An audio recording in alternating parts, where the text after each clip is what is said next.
say anything, I'm an alien. It's the only way I can say it, guys. I'm sorry to bring it up this way. I'm an alien. There's nothing to it. No, I am. Let's fold laundry while we talk. We're doing another one of those laundry folding vlogs because I have a lot of clothes and I wear a lot of clothes because I'm a girl and that's what we do, apparently. I'm like a stereotypical guy right now. I got a face mask on, folding laundry, bloody hell. Anyway, so this is Saturday. Hi, welcome to Saturday.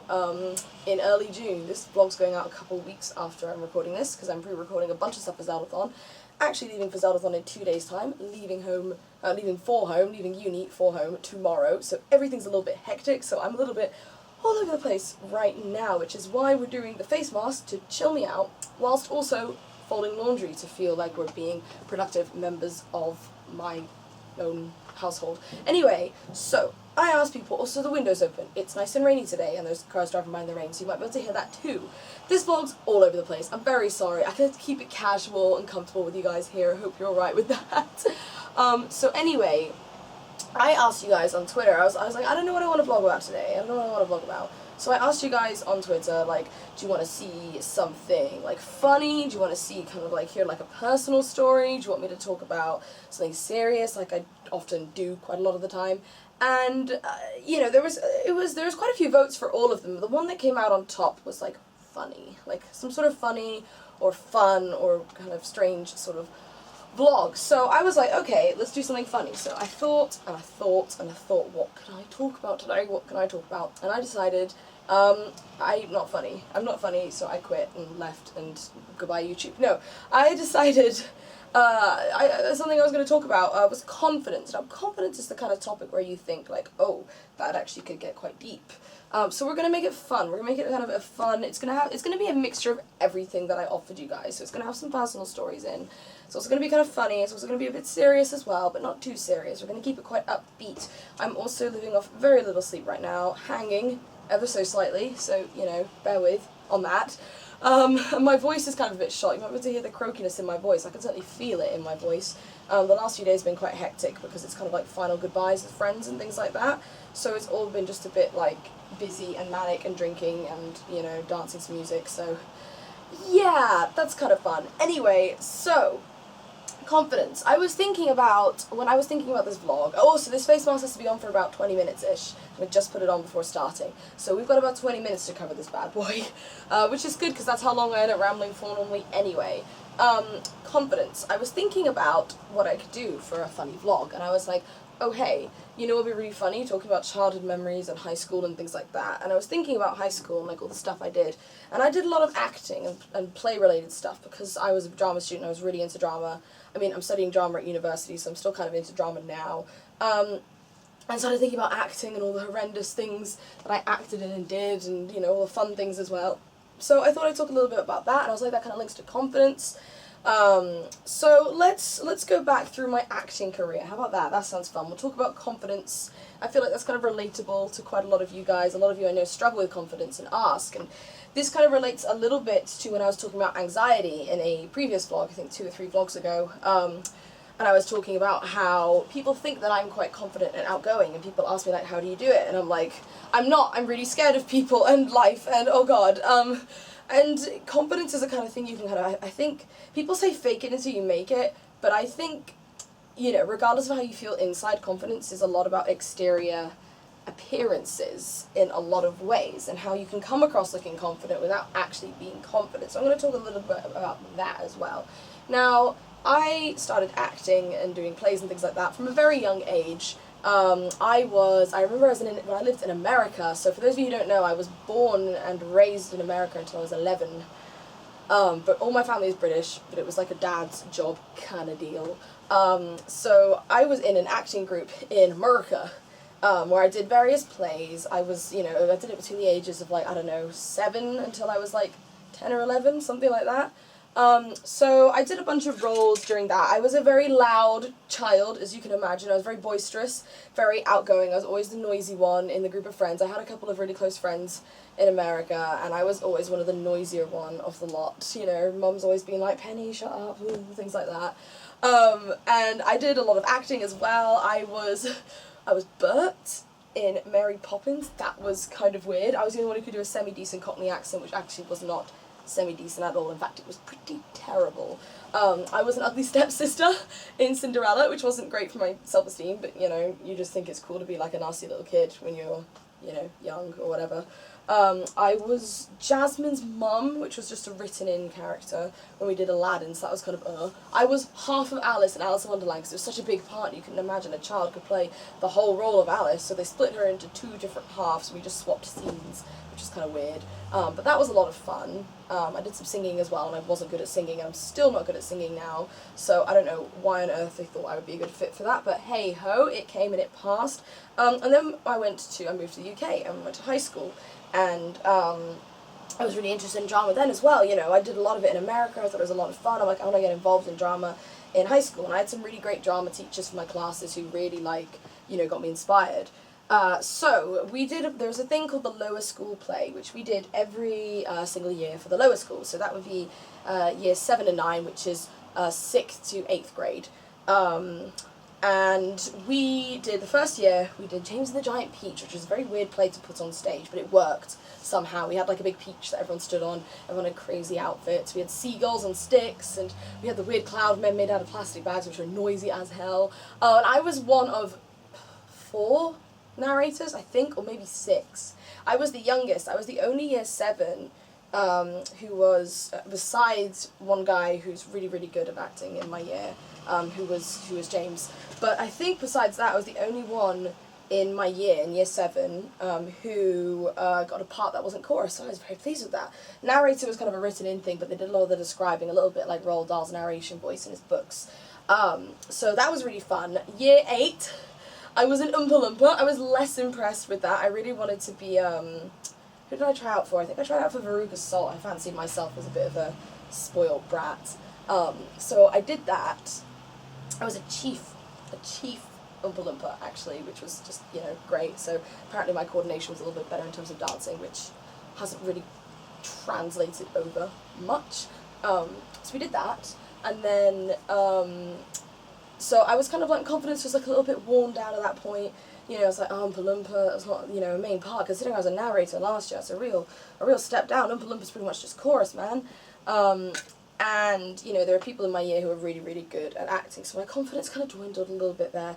And then in year 9, we did A Midsummer Night's Dream. And I got the part of Hermia, and that was the part I had been auditioning for. And she's, for those of you who aren't aware of Midsummer Night's Dream, she's just the short, sassy one, which is great. And I had so much fun, and my best friend at the time, she was Helena, who's the other main female part besides Titania, I guess, who's the Queen of the Fairies. So that was so much fun, and I had a huge amount of, you know, just enjoyment out of that play, and I felt really good because I was one of the main parts. I felt really confident, felt like I nailed it, on point, blah blah blah, all that stuff. You know, that was a real good boost for my confidence. Meanwhile, in GCSE drama and then going on to A-level drama, where we kind of did a lot more acting in class, I wasn't getting the greatest marks in performing, and I felt like everyone around me was really, really good at performing.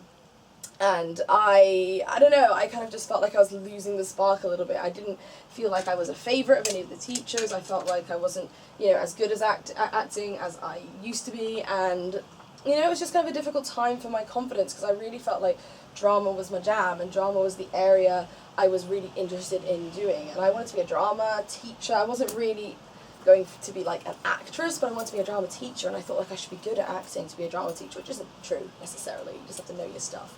But regardless, you know, it was like I was surrounded by a lot of people who were really confident and really good at drama and could just do anything. And I remember I had to like kiss a guy in one of the school plays. I was just so like, ooh, I couldn't do it. Like, I was just so nervous about it, so I pretended to be grossed out about it. You know, I just felt like my confidence was dwindling a bit. And there's the upper school plays after lower school when I got older and higher up in the school. But those were mainly musicals, and I can't sing, and I don't really like dancing. So I auditioned for Grease and didn't get a part, and that was the first time I'd really been turned down for a part in a school play, and that really hit me hard, even though I was pretty sure I wasn't going to get one anyway. So that was a real big knock on my confidence, and all through drama A-level I felt like I wasn't good at performing. There were only kind of specific sort of very niche roles that I could do. I really wasn't the favourite amongst my teachers, and that really hit me hard. and my confidence very hard. And I didn't get the mark that I was supposed to get into university, but they let me in anyway because they're very nice, and they interviewed me and liked me apparently. So I actually dropped a mark going into uni. I was supposed to get an A star in drama and I got a B because I completely flunked on the exam. And that was still a big knock of confidence. And going into uni, I was very worried because I felt like I was going to be surrounded by people who were really, really good at drama and really good at acting, really passionate about it. And you know, I was, but at the same time, at that point in my life, I'd found my jam with video editing. So it no longer felt like I was lagging behind in my field because my field wasn't drama anymore. My field was video editing, and you know, I feel like I'm pretty good at video editing. You know, I've got a lot of compliments and you know people supporting me and like commissioning me for stuff in uni and out of uni, and that's a really nice feeling because it was nice because I found my groove. I found my confidence back a little bit. But generally, as I've kind of mentioned in previous vlogs, I'm quite a shy person, and I don't really do well introducing myself to people. And I think back to things like giving presentations and talking to large crowds. And it's funny because with acting, that's what you're doing. You know, you're talking to large crowds of people and you're pretending to be someone you're not as well, which is kind of difficult because you have to remember lines. And so it's weird because I used to be so bad about giving presentations, and what I always say to people is I don't get nervous, but I still get the handshakes because I get the adrenaline rush beforehand. And then I think that people are going to think I'm nervous because of my shaking hands, so then I get nervous in return. So it's all a little bit of a mess when I give presentations. And I remember the Godiva panel at Minecon this summer. I'd done the submission for it. I put together the video and we all set up it and I edited it all together and I wrote the application form for it. So I somehow ended up kind of being in charge of the panel, which was very scary because when it came to the actual date of the panel, I realised like people were kind of relying on me to present it, and I was like, oh my god, what? And we were planning this panel really last minute. We were not organised by any means because it was our very first panel. So I'm sorry, I'm just going off camera for a bit, don't mind me, professionality at its finest. So I was really nervous, and eventually MK took over, which I was really glad about, because MK is very confident. Again, you know, at least on the outside, she seems a very confident woman. But this time, I'm feeling a lot better about the idea of giving a panel presentation. We're trying to get panels at various conventions, so we'll see how that goes. But one of the key things which I found, which is a top tip for any of you guys doing presentations, and I cannot emphasize this enough, and I think it's because of my drama background and memorizing things, don't have notes in front of you. And I have notes in front of me, but it's very limited. So what I mean by that is, when you give a presentation and you have notes in front of you, one of two things tends to happen. Or three things, I guess. Two of them bad, one of them good. So the good thing is you're really confident, you're reading them off, you're really speaking to people, you're making eye contact, blah, blah, blah. If you're doing that, eye contact, you're not looking at your notes massively anyway. If you're really confident in what you're speaking about, then you know your topic and you don't really need the notes, I feel. Or you're looking at your notes a lot and it's very boring and you're kind of reading off them and people are not going to find that engaging. Or if you're very nervous, there's another couple of things that could happen. One of them, handshakes. Handshakes, not good. People will immediately notice it, and while people aren't going to call you out on it unless they're really horrible people, hopefully they're not, hopefully they're nice classmates or, you know, work buddies or whoever you're presenting to, it is noticeable when you're nervous, and that can be quite distracting. I know if I'm watching a presentation, I see someone's nervous and their hands are distracting. As much as I want to listen to their presentation, I always end up looking at their hands and I'm like, oh my god, I feel so bad for them because they're really clearly very nervous. Or, and this is the big one, you lose your place. You lose your place, and that is the worst thing in a presentation. If you're reading straight off your notes and you're like, hold on a second, sorry, I lost my place. That's happened a lot with a lot of people on my course, and it really completely breaks the concentration of the presentation. It makes you look unprofessional, and you know, it really shows you're relying on your notes and not on your own knowledge. And the point of a presentation is that you're supposed to be an expert on whatever topic you're presenting about. You're supposed to be able to talk about it fluently. People often have time for question time at the end where they ask you questions. And if you don't know your topic well enough to, you know, if you know your topic well enough to answer questions, you should know it well enough that you don't need notes in front of you. Now, I understand things like statistics and dates are quite difficult to sort of get the hang of, and also like segueing into different slides of like, say, a PowerPoint or something. I understand that's difficult, and that's why you have just one page of notes in front of you. Don't worry about picking it up and flipping it around or anything. 1 page of notes, so very big, so you can catch it and read it very easily, clear, facts and statistics, statistics or dates or anything that you might need. Hands are free, you can gesticulate, you can, point to various things on the slide, you can easily click over to the next slide, you can really engage with the audience, and you can point at people, and you can look around the room, and you can move with your hands, and you can move around the room, and you're not looking down at your paper and breaking your concentration, you're looking directly at them and engaging with the PowerPoint. That is the #1 thing for bullshitting that you have confidence, I will say that, because that's what I do in presentations, and again, I think it's a drama background and being able to memorize things, and I get that memorizing things is quite difficult for a lot of you, but if you push and really try, it is 100% worth it, because in presentations that I've given, my lecturers and, tutors have always been like, wow, yeah, you really seem to know what you were talking about, and you're really confident. I'm like, I put this presentation together last night, and I am panicking so much in front of everyone, my hands are shaking, but you can't tell because I'm moving them around a lot. So, no paper. #1 thing for showing that you're confident in any kind of presentation setting, except for maybe 1 piece of paper on the desk, or, if you don't have shaky hands, you can hold it, but you tend to break the concentration there. If you have it on the desk, all you have to do is refer to it every now and then. It's just a quick look down, see the notes, and then back up again. So, I don't really know where I was going with this vlog. I think I just wanted to talk a little bit about confidence, because people seem to think I have confidence, and I really don't think I do, unless it's about something I'm really, really knowledgeable about, or really passionate about. Things like giving panel presentations really scare me, because people have to enjoy the panel, people have to really engage with it. What if people don't ask questions? I need to think of engaging content enough that people are going to have questions to ask, because the worst thing at the end of the panel is nobody having questions, and being like, alright, we have 15 minutes left for questions. No questions, okay, well now we have 15 minutes to fill.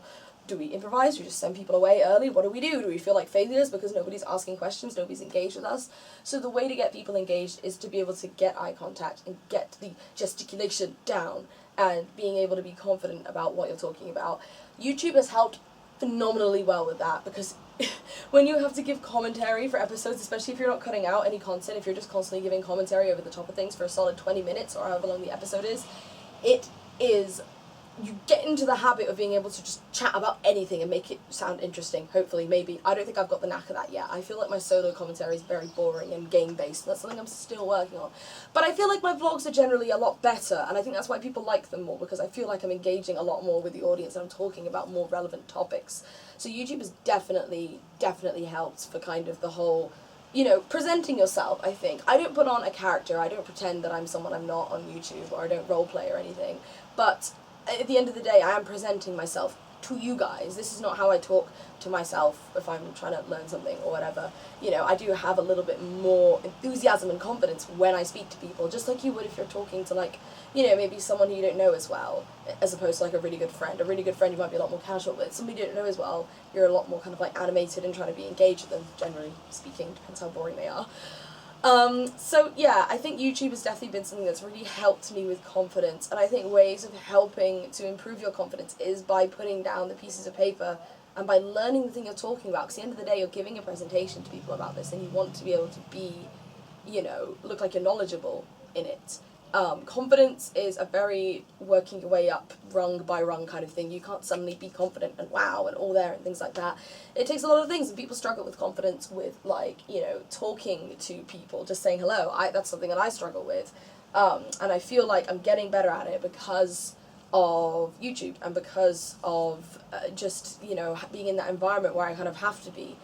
Hello, I'm confident, I am Penny, nice to meet you, we're going to do a panel together. Hello, I've talked to you on Skype, but I've never met you before in my life, and now I have to act like I'm really confident and we're best buddies, even though I feel like, I've only just met you, which is weird. So there's always things like that. And I get the confidence is tricky, I get that it's tricky, and I'm not there yet. I know a lot of you guys watching feel like you're not there yet as well, but it is a case of just practice, and working your way up. Yeah, that's my confidence talk. Yo, the laundry's done, my face mask is slowly hardening, so I can't really express my face very well without feeling like I'm swimming through quicksand. So I'm gonna go wash this off my face and hopefully have a radiant thing going on underneath. Thank you guys for watching this vlog. I felt like this one was a little bit all over the place, but I just felt like doing something upbeat and kind of random today. So thank you guys for watching, and thank you for joining me for laundry once again. I'll see you guys next time. Bye.